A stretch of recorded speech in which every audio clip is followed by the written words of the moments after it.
Hoy en día hay una terrible actitud al respecto del matrimonio, tanto que algunos, hasta llamándose cristianos, dicen que para qué casarse, que eso es un trámite legal innecesario, y dicen, llegan al punto de decir, ya estamos viviendo juntos, Dios nos unió, somos un matrimonio.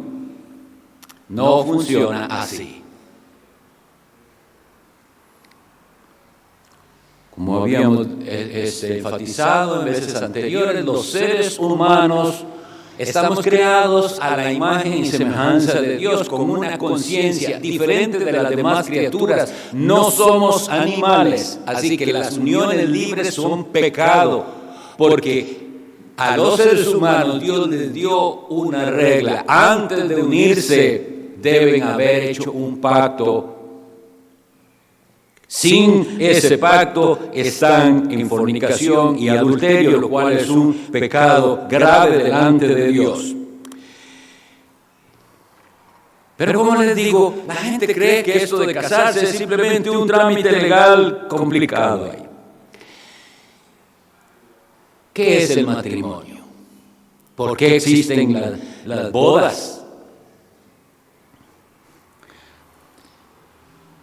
Todas las bodas son bonitas, dice alguien. Lo difícil es la convivencia. Y hay algo de verdad ahí, claro que sí. Esta construcción no es fácil.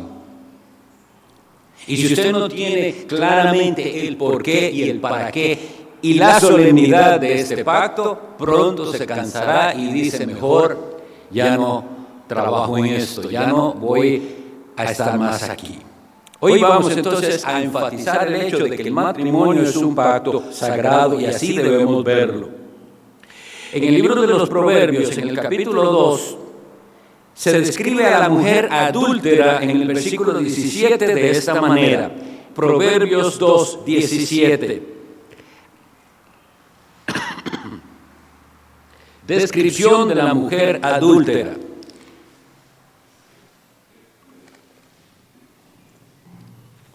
Dice así, la cual abandona al compañero de su juventud, y esto es, oigan lo que significa, y se olvida del pacto de su Dios.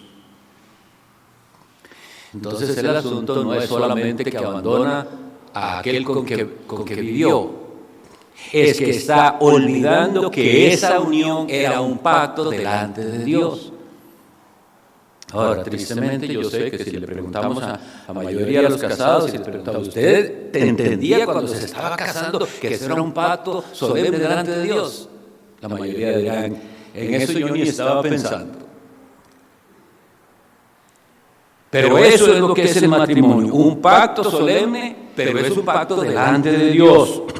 El hombre adúltero es llamado desleal a la mujer de su pacto. Entonces, primero es un pacto delante de Dios, pero es un pacto entre ellos también. Malaquías 2, 13 y 14 nos dice así. Malaquías 2, el último libro del Antiguo Testamento, capítulo 2, versículos 13 y 14, dice. Quisiera que lo lean para que vean la seriedad de lo que estamos hablando al incumplir este pacto. Dice el profeta, y esta otra vez haréis cubrir el altar de Jehová de lágrimas, de llanto y de clamor. Así que no miraré más a la ofrenda para aceptarla con gusto de vuestra mano. Paremos ahí, o sea, Dios está diciendo, no acepto lo que me traen como ofrenda de adoración. Y el pueblo responde, mas diréis, ¿por qué? La respuesta, porque Jehová ha atestiguado entre ti y la mujer de tu juventud, contra la cual has sido desleal, siendo ella tu compañera, y oigan esta frase, la mujer de tu pacto. Estos versículos lo que estoy es incluyéndolos para que entendamos, el matrimonio es un pacto. En el primero vimos que el pacto de su Dios, y aquí le llama la mujer de tu pacto, es un pacto entre dos, pero es un pacto con Dios también. Es Dios el que ha dicho quiénes se pueden casar y el Dios quien ha establecido cuál es el rol o función de él y de ella.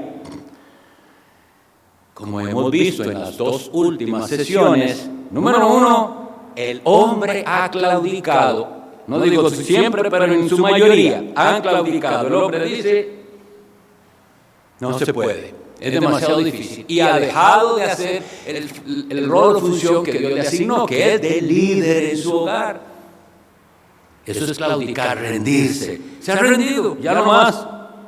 Y por otro lado, la mujer ha usurpado, y esto es serio.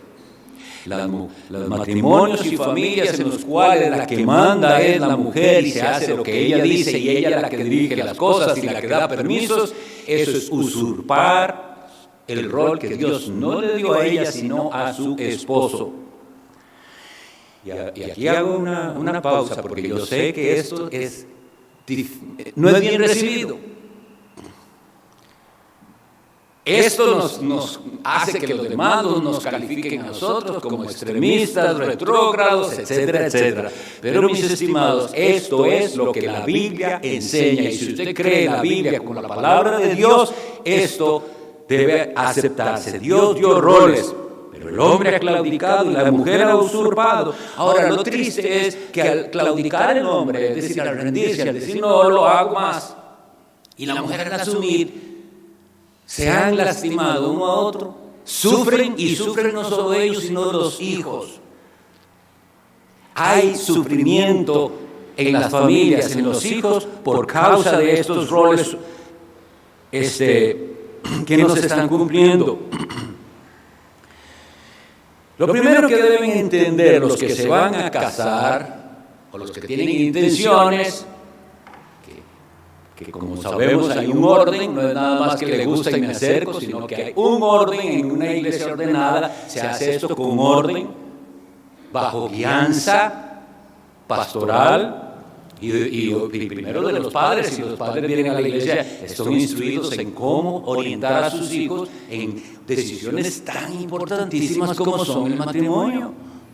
Es una irresponsabilidad de los padres simplemente dejar y que ella vea con quién sale y él con quién sale. No, es su responsabilidad como padre saber si su hijo ya tiene intenciones, si le gusta una muchacha, etcétera. Porque usted tiene que vigilar y orientar y observar para dar un consejo.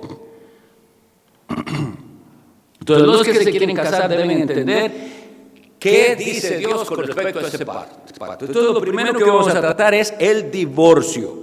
¿Y qué significa y cuándo únicamente es válido? Porque esto también, les digo, nos separa de todo el mundo, pero no solo de todo el mundo, sino de muchas iglesias. Deuteronomio 24 dice así: cuando alguno tomare mujer y se casare con ella, si no le agradara por haber hallado en ella alguna cosa indecente, le escribirá carta de divorcio y se entregará en su mano y la despedirá de su casa. Y salida de su casa podrá ir y casarse con otro hombre. Esto que permitió Moisés fue tomado como excusa por el corazón pecaminoso de los israelitas, al punto de que para la época de Cristo había dos escuelas, Shammai y Hillel, y cada uno discutía cuáles son esas razones válidas para divorciarse. Lo primero que tenemos que ver es la sabiduría de Dios, de que usted no se divorcia simplemente porque un día dice, no, ya no te quiero, ya, divorciémonos. No, la Biblia dice, dele carta. Ahora imaginémonos en aquellos tiempos, hay que hacer una carta. Era todo un trámite. ¿Usted cree que había papel que sobraba y que había...? No, todo un trámite. Si usted de veras tiene una razón válida y va a hacerlo, tiene que seguir este trámite. Y resulta que en el trámite se daba cuenta que no era para tanto. Mejor no, sigamos juntos. Dios es sabio, porque al decir dele carta, Dios está diciendo piénselo bien y esto es un trámite. Y si de verdad lo va a hacer, ya no están más casados y ella puede ir y casarse. Pero como les digo, habían tergiversado a tal punto que casi cualquier cosa se había vuelto en aquella nación motivo de divorcio. Y Jesús les dice, así no funciona esto. Y entonces vamos a leer la explicación de Cristo de cuándo es que se puede en Mateo capítulo 5, versículo 32.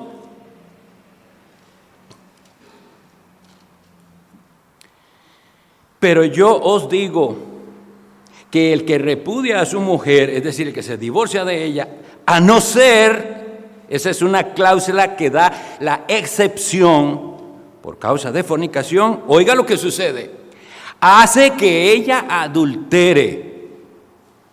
Y el que se casa con la repudiada comete adulterio. ¿Qué dice aquí? Dice que cuando dos se divorcian, excepto si se divorciaron por una infidelidad como la fornicación, esa que se vuelve a casar está adulterando, y el que se casa con ella está adulterando. ¿Por qué? Porque esa mujer, ante los ojos de Dios, no se divorció válidamente. Ella sigue casada a ese hombre, con ese hombre, y entonces no tiene derecho de casarse con otro. Mateo 19:9.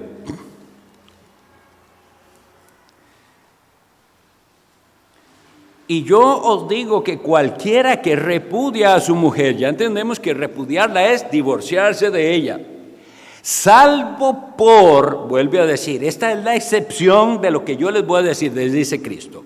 No es esta la causa, sino que se separan, se divorcian y se casa con otra, adultera. Y el que se casa con la repudiada, adultera. Ahora, si ustedes quieren pensar que esto es difícil de aceptar, que está demasiado difícil, lean el versículo siguiente. Le dijeron sus discípulos: si así es la condición del hombre con su mujer, no conviene casarse. Así que, mis estimados, si los discípulos dijeron eso, es porque ellos sí estaban entendiendo qué clase de pacto es este. Porque ahí dice, a no ser que esta sea la razón, un adulterio, es decir, una fornicación, una infidelidad, a no ser de eso, el siguiente matrimonio es un adulterio. Ahora yo sé, vuelvo a decir, que esto ustedes tienen que rumiarlo y ir a los versículos que yo les dije, porque no es lo que se practica hoy en día. La gente se casa, se separa cuando quiere, se vuelve a casar si gusta. La Biblia dice, a no ser por causa de fornicación, esa segunda pareja es adulterio.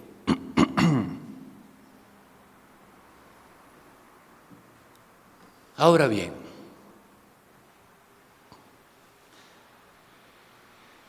aunque el divorcio ha sido válido y que entonces, como leímos, la persona puede volver a casarse. ¿Por qué? Porque el divorcio lo que hace es decir, ya no está más casada. El divorcio le dice, usted se ha separado legítimamente del que era su esposo o su esposa. Aún así no significa que es fácil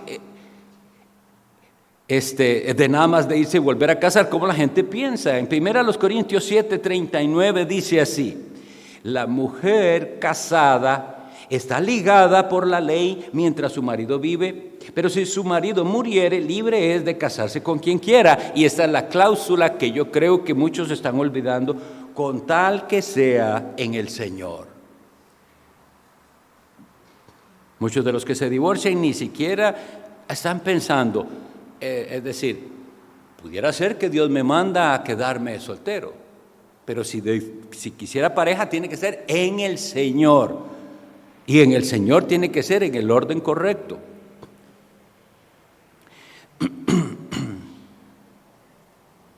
La Biblia nos dice muy claramente que el matrimonio es una unión tal que Jesucristo dice así en Mateo 19:6: no son ya más dos, sino una sola carne. Por tanto, lo que Dios juntó, no lo separe el hombre. Pero el corazón humano es tan rebelde y tan terco que yo puedo llegar a decirle a una persona, lo que Dios juntó, no lo separe el hombre, y la persona decir, Dios no juntó esto. Viera qué clase de vida la que tenemos. Porque no entienden la soberanía de Dios. Debemos entenderlo así. Si dos llegaron a casarse, cualesquiera que sean las condiciones en que lo hicieron, como sea, Dios está por sobre eso, y si llegaron al matrimonio, Dios los juntó. ¿Ve? Aquí es donde es difícil la soberanía de Dios, ¿verdad? Porque la gente quisiera decir, no, ¿cómo va a decirme que Dios los juntó? Si viera cómo viven de mal. Dios los juntó. Dios los juntó porque Dios es sabio y conoce todo lo que nosotros necesitamos.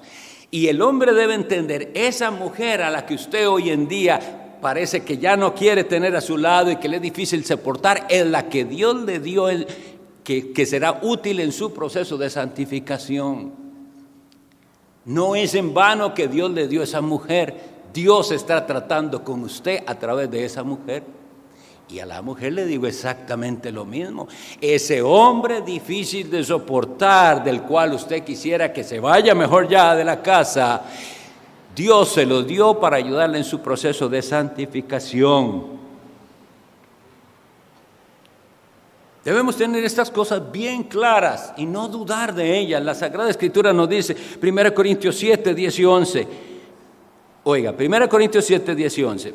Pero a los que están unidos en matrimonio, o sea, ya están unidos, mando, y oiga la aclaración del apóstol Pablo, vea, mando, no yo, pónganle atención a esa frase, mando, no yo, esto no es cosa como la gente hoy quiere interpretar la Biblia. ¿Y quién dice? Pero eso dijo Pablo.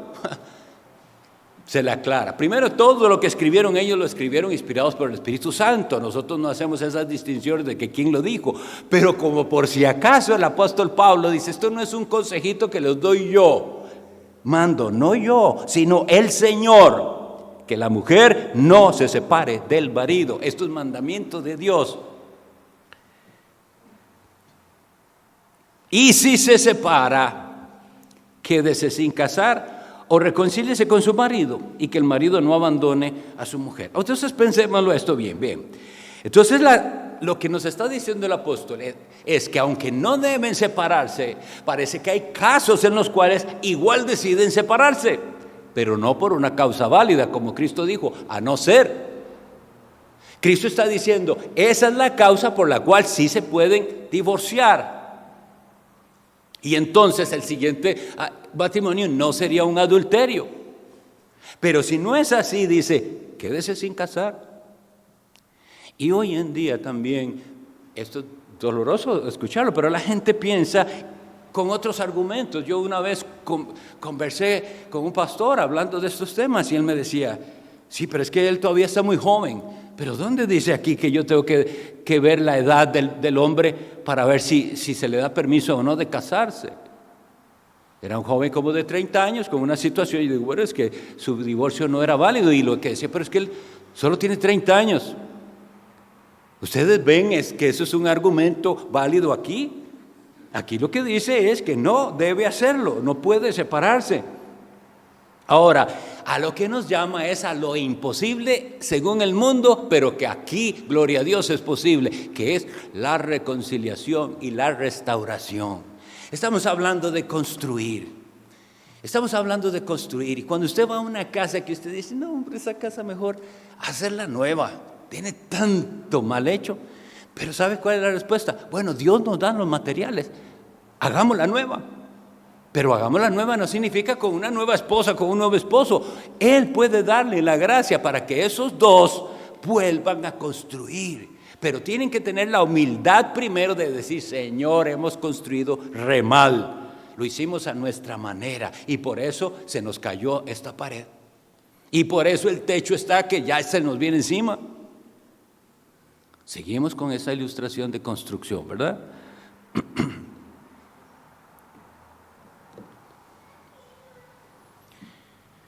Hoy en día entonces los divorcios se dan por, número uno, se acabó el amor.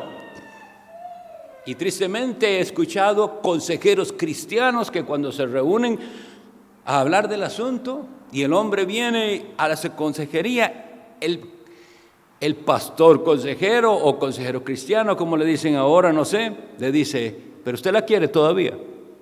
Y yo les pregunto, ¿Es esa una pregunta útil en ese momento? Claro que no la quiere, por eso está viniendo. Pero no depende de sus sentimientos que tenga en este momento. Nosotros, por eso es que quiero que esto quede bien claro en nuestra mente y en la de nuestros hijos. Es un pacto y eso es lo que lo va a sostener a usted en los momentos difíciles. Hicimos un pacto y con el auxilio del Señor vamos a cumplirlo. No esto de que ya no la quiero o ya no lo quiero. Eso es sentimental. Y el Señor, y he visto muchísimos casos de que el que decía que no la quiere al final la volvió a querer, porque así es nuestro corazón. Y usted, si es sincero, tiene que saber que su amor nunca es igual.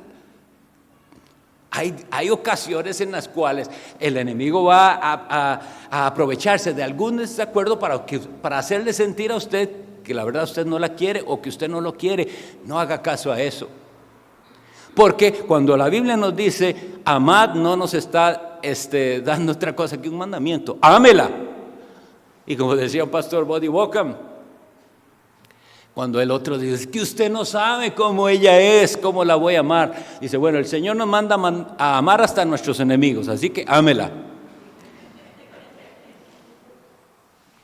Otra razón es que los hijos se fueron. Esto es una cosa triste pero posible y quiero que presten atención a esto. Tal vez ustedes conocen a alguien o lo han pensado alguna vez. He hablado con parejas en las cuales él o ella me dice, yo solamente estaba esperando que los hijos crecieran para irme. No me he divorciado antes por los hijos. Y eso es muy triste, pero estamos hablando de realidades. Pero no es una razón válida.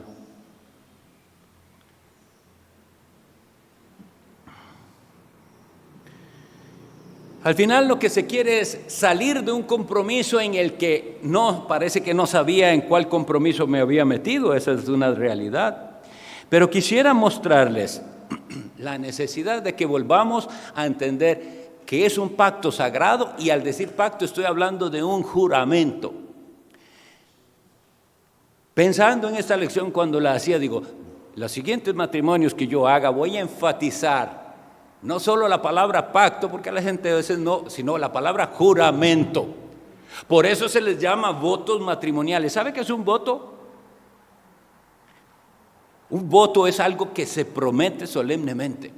Es un juramento. Y la Sagrada Escritura, el tercer mandamiento nos dice, no tomarás el nombre de Jehová tu Dios en vano. Ahora, la gente cree que tomar el nombre de Dios en vano es blasfemar el nombre de Dios, estar diciendo, y sí, eso es parte, pero cuando usted promete algo, si usted no lo cumpla, usted está tomando el nombre de Dios en vano por la siguiente razón. Ahí estuvo Dios de testigo y Dios lo oyó cuando usted prometió. Así que si usted no cumple, recuerde Eclesiastés 5, ¿verdad? Mejor es que no prometas, y no que prometas y no cumplas. Es asombroso la cantidad de hombres o mujeres que parecen cristianos o dicen ser cristianos y albergan la idea de divorcio. Como digo, Jesucristo dijo, a no ser, y solo por esa causa, salvo por, y solo esa es la excepción, por causa de fornicación. Si se vuelve a casar, eso es un adulterio. Adultera la que se casa y adultera el que se casa con ella. Eso lo leímos ahí. Entonces, tal vez nos ayudaría a entender un poquito en los minutos que quedan cómo son los juramentos en la Biblia. Porque nosotros vivimos en una sociedad donde todo el mundo dice, uy, se lo juro. Y hablan así. Pero en la Sagrada Escritura los juramentos son algo tan sagrado que usted no puede desdecirse de lo que dijo. Voy a traer a su recuerdo, y si no lo han leído, léanse el capítulo 9 del libro de Josué. El capítulo 9 del libro de Josué nos muestra esto. Resulta que vienen los israelitas y conquistan, que están pasando el Jordán y pasan a la tierra prometida, a Canaán. Pero vienen unos hombres que ellos vienen de un lugar que se llama Gabaón.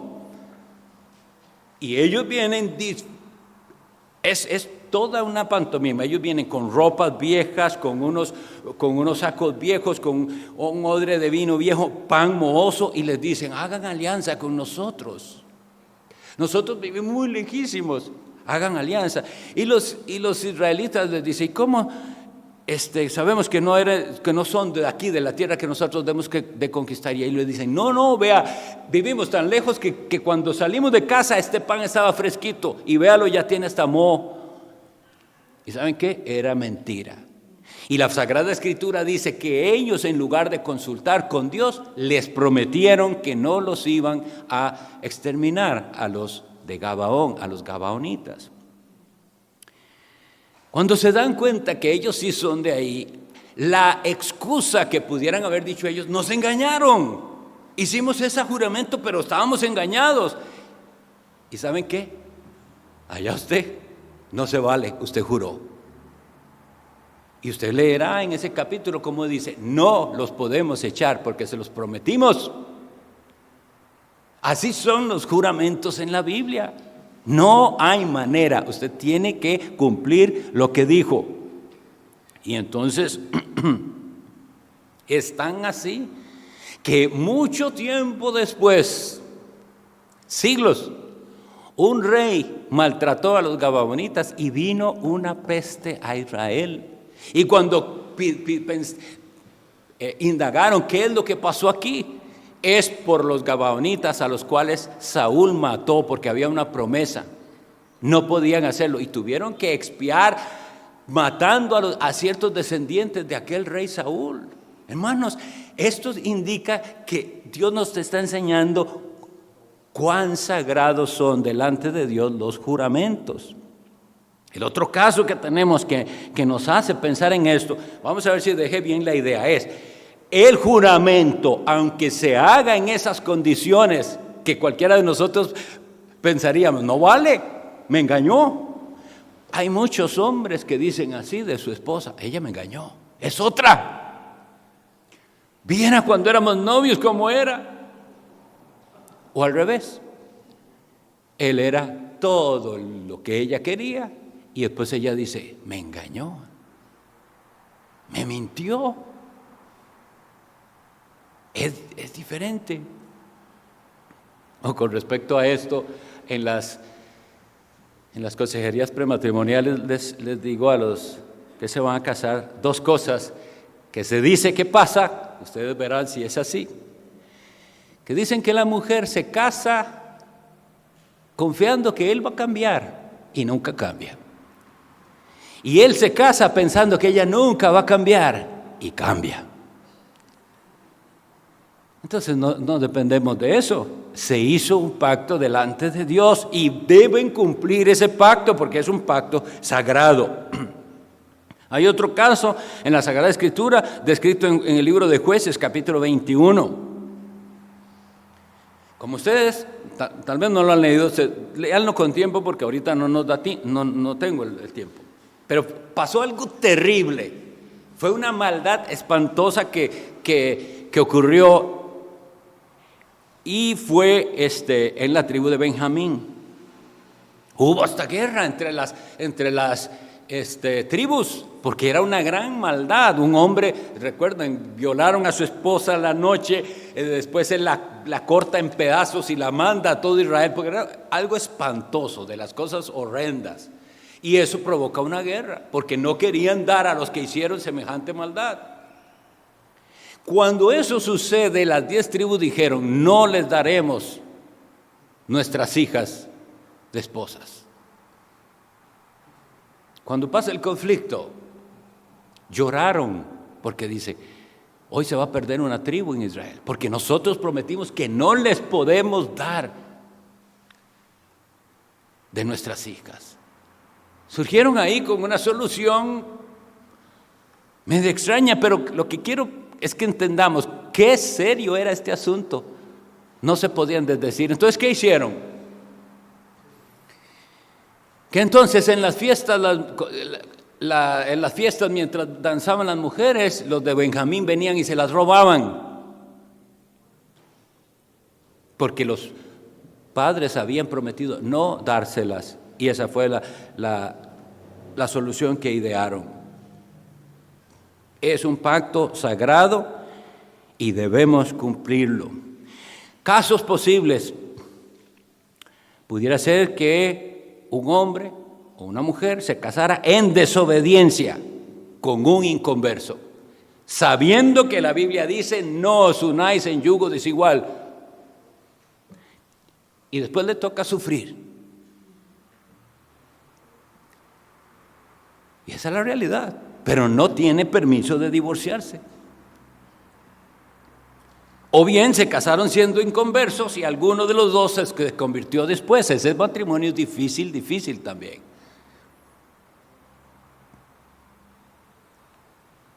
Porque ya están unidos, pero es un yugo desigual. ¿Cómo se siente aquella esposa que desea leer la Biblia, que desea que alguna vez hablen de cosas de Dios y él no quiere por ningún lado? O al revés. Él trata de ejercer su liderazgo y dice: familia, vamos a leer un pedacito de la Sagrada Escritura y orar, y todos con una cara, porque ven a la mamá que tampoco le interesa para nada las cosas de Dios. Todo eso puede pasar.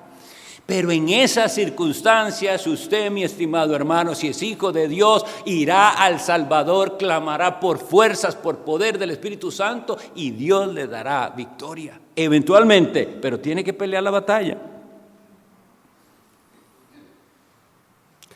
O bien se casaron dos convertidos, dos gente de la iglesia. Y ha pasado. Tenemos una muy buena hermana en Los Lagos que ese es su testimonio. Se casó en la iglesia. Y ella dice: yo me casé creyendo que él era creyente.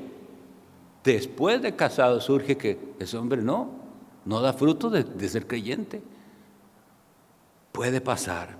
Por eso, tomemos estas cosas seriamente. Y a los solteros les digo: si hay algo por lo que orar, ore, que Dios le libre de una mala elección. Porque una vez que Dios los junte, no hay vuelta atrás.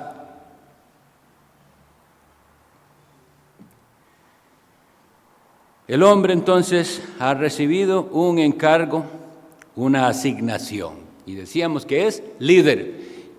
Sea que usted lo acepte o no, Dios se le encargó la tarea. Que la haga bien, mal, más o menos, pero Dios se la encargó. No se vale decir: yo no lo hago.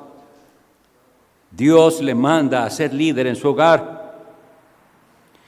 Y es duro, muy duro, porque mire, si algo sale mal en esta construcción, el responsable es el esposo y padre. Así es como Dios lo dejó. Si la mujer o los hijos se descarrían, es culpa de ellos, pero el responsable sigue siendo el hombre.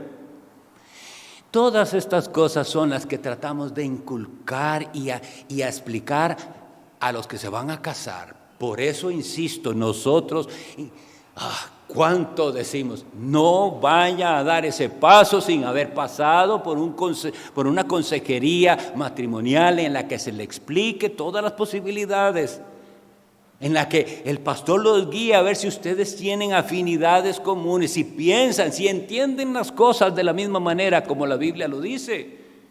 ¿Qué piensan del hogar, de la economía, de los hijos, etcétera, de los padres?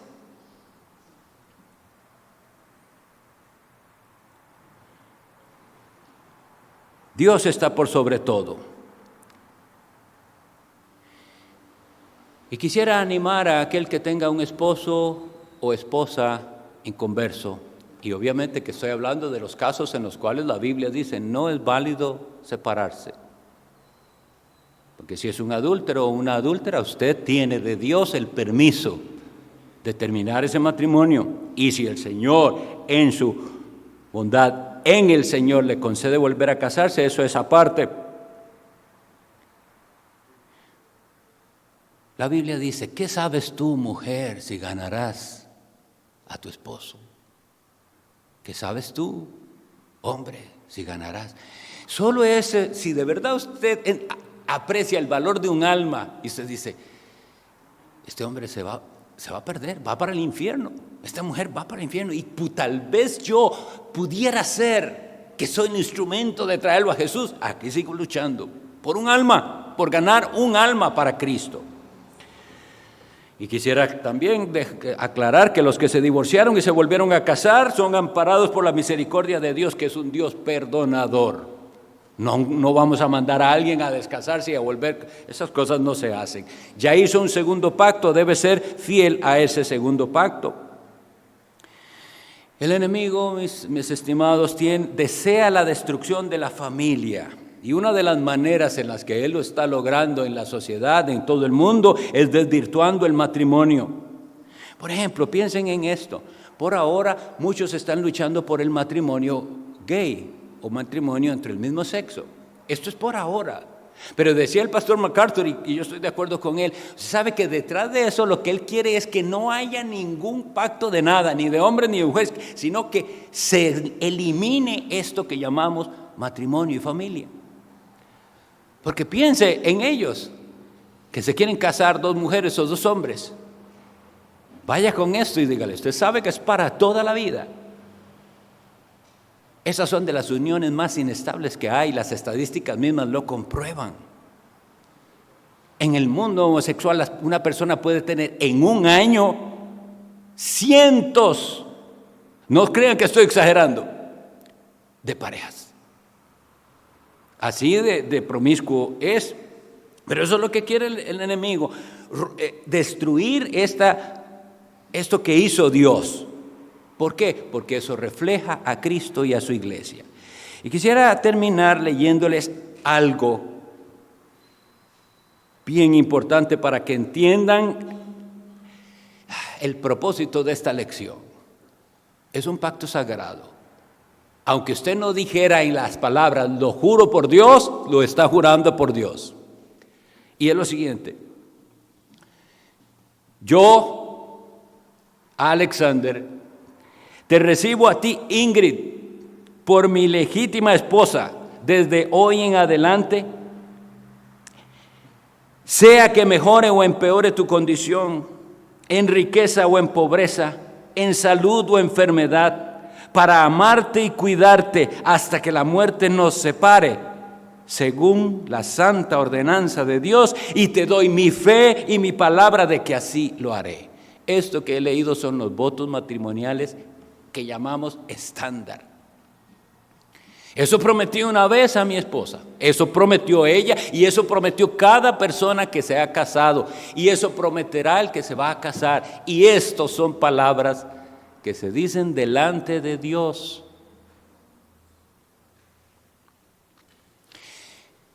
Pero, ¿ha cumplido usted esa promesa? Claro que no. No la he cumplido. Deseo la gracia de Dios para llegar a cumplirlo apropiadamente, pero no lo he cumplido. Y no se puede dar como excusa, ella no está cumpliendo, yo no voy a cumplir. No funciona así. No funciona así, hermana. Él no está cumpliendo. Ya no voy a cumplirle. Pero si nosotros entendemos que es por Dios, porque se lo prometí a mi Dios, eso nos va a dar fuerzas para perseverar. Y en esos momentos difíciles, entonces no piense en ella, piense en Cristo. Por mi Cristo que me salvó a mí, que me perdonó a mí, la perdono a ella. ¿Entienden? Quiera Dios que esto sea la base para todas otras cosas que también tenemos que entender. Y nuestros hijos sean educados entendiendo, no hay permiso de divorcio. El matrimonio es para siempre. Y si preguntan, como dicen los discípulos, si la condición es así, mejor no casarse. ¿Qué responde Jesús? Si Jesús hubiera respondido, no se desanimen, no me entendieron. No, Jesús dice, ¿saben qué? Esto no les he dado a cualquiera. Tiene que recibirlo de arriba. Usted es cristiano, usted es cristiana, ha recibido de Dios el Santo Espíritu de Dios. Confíe que Él le dará las fuerzas para hacer lo que tiene que hacer, y la sabiduría, y finalmente el gozo de ver el fruto de su labor. Dios los bendiga.